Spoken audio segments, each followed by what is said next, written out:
दोस्तों, आज मैं आपको लेकर चलने वाली हूँ एक ऐसे घर में जहाँ दीवारें कांच की हैं, लेकिन रहस्य, खतरे और मौत इन कांच के पीछे कैद होकर भी बाहर निकलने को बेताब हैं।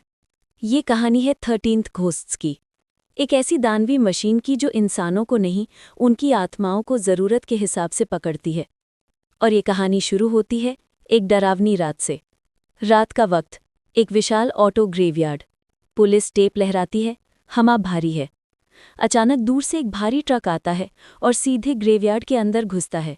उसके पीछे एक पूरी टीम, जिसका नेता है साइरस ट्रिटिकस, एक धनी, रहस्यमयी और बेहद खतरनाक आदमी।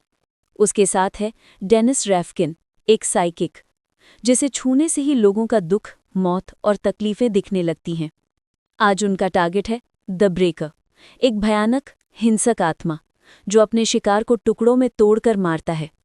साइरस ने ग्रेवयार्ड में विशाल कांच की दीवारों वाला घोस्ट क्यूब बनवाया था, जिसमें लिखे थे प्राचीन लैटिन स्पेल्स जो आत्माओं को पकड़ सकते हैं।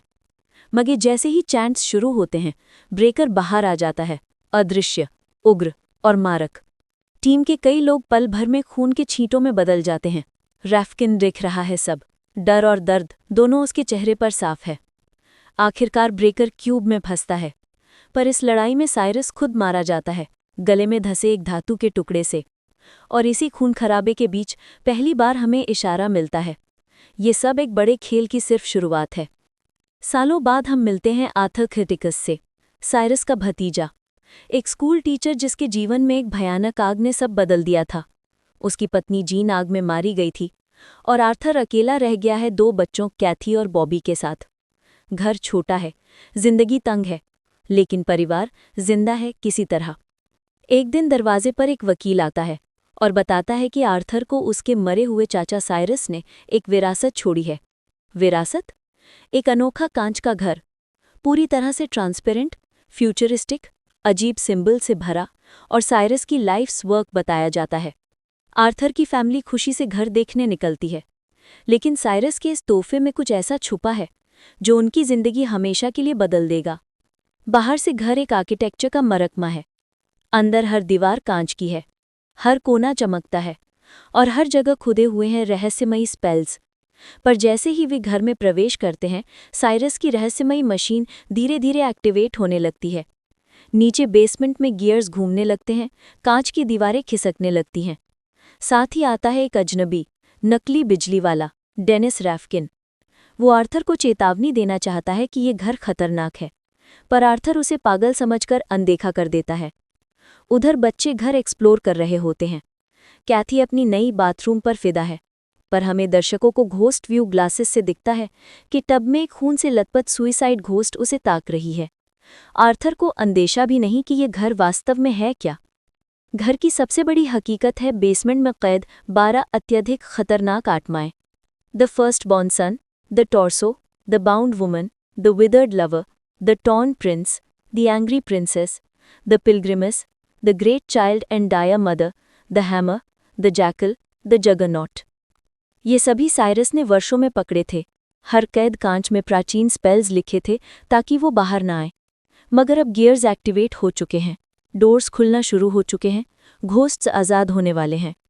सबसे पहला बॉबी बेसमेंट में फंस जाता है, जहां उसे डरावनी अपीयरेंसेस दिखती हैं, the torso, the bound woman, the walking dead और अंत में अपनी माँ की जीन की घोस्ट।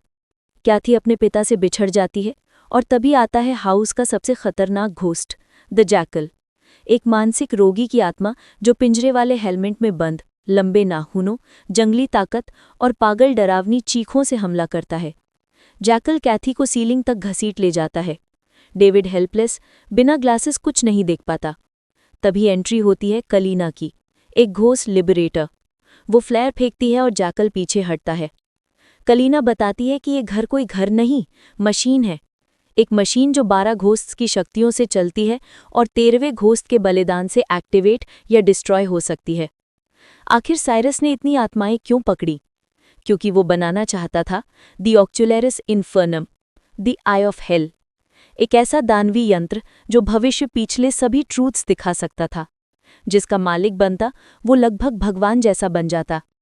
रैफकिन और मैगी बेसमेंट में अधिक घोस्ट्स को देख रहे हैं, the hammer, the pilgrims, the little child. और रैफकिन डरते डरते भी आर्थर के बच्चों को ढूंढने निकला रहता है। जल्दी हाउस के गियर्स अगले घोस्ट को रिलीज करते हैं, द हैमर और फिर जगरनॉट। रैफकिन समझ जाता है कि ये दोनों उस पर हमला करेंगे और आर्थर को बचाने के लिए रैफकिन खुद को बलिदान कर देता है। हैमर उसे अपने हथौड़े से तोड़ देता है और जगरनॉट उसकी जान ले लेता है। ये फिल्म का सबसे भावनात्मक बलिदान सीन है। आर्थर सोचता है साइरस मर चुका है, पर कलीना बेसमेंट में गिरती है और वहां खड़ा है साइरस खुद, जिंदा। वो और कलीना दोनों मिलकर एक धोखे का खेल रहे थे।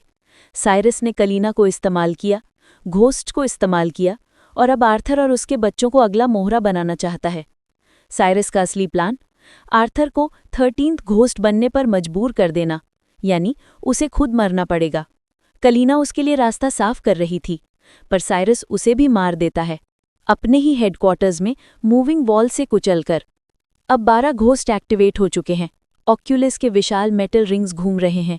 बीच में खड़े हैं आर्थर के दोनों बच्चे बंधे हुए। दीवारों पर स्पेल सिंबल्स चमक रहे हैं। घोस्ट्स अपनी अपनी पोजीशंस पर खड़े हैं। आर्थर का सामना साइरस से होता है।